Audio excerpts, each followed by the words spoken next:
দুটি মোর বাচ্চা আছে, বাচ্চাদের কেমন করে খাইম, কেমন করে চলিম, মোক সেই মনটা বেয়া লাগি আছে। আমার স্বামী দুটি হাড্ডি দুটি আছে, মাথাটা আছে। তোমরা দিয়ে বেটান, থানাত দিয়ে বেটান, আমার থানাত থাকিয়ে ধুবড়ি দিয়ে বেটান, আমরা দিয়ে দানাজার দিয়ে মুই ধোয়া পালাইয়া মাটি দিম। আর এক সপ্তাহের ভিতরে সুনীল গগৈক ফাঁসির হুকুম লাগে। সুনীল গগৈ ফাঁসির হুকুম চা। মই সুনীল গগৈর ফাঁসি চাং। মোর আব্বার ধরলে হাড় হাড্ডি আছে, ওইলে পাটে দেওয়া, ওইলে আমরা যত্ন করিয়ে জানাজার দেবো। সুনীল গগৈ আমরা 2 বোন।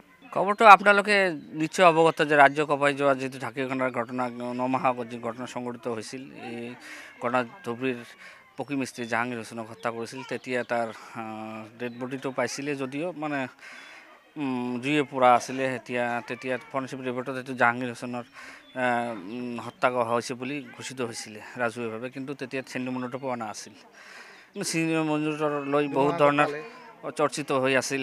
চিন্নু মঞ্জুৰ ক'ত গ'ল, সেই ক্ষেত্ৰত কেছটো CIDৰ হাতত তত্ত্বাৱধানত দিছিলে, অসম আৰক্ষীটো হেণ্ডঅভাৰ কৰি দিলে।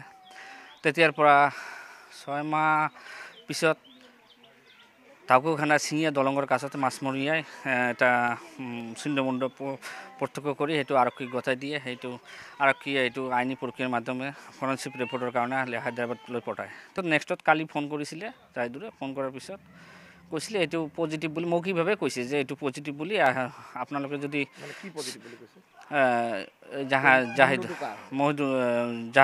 জাহাঙ্গীৰ হোসেনৰ পজিটিভ বুলি কৈছে, যদি আপোনালোকে ল'ব বিচাৰে তেনেহ'লে আইনী প্ৰক্ৰিয়াৰ মাধ্যমে, কোৰ্টৰ মাধ্যমতে আপোনালোকে চলি অৱশিষ্টখিনি আৰু পোষ্টমৰ্টমৰ যিটো জেৰক্স কপি আছে সেইটো আইনী প্ৰক্ৰিয়াৰ মাধ্যমে গতাই দিয়ে।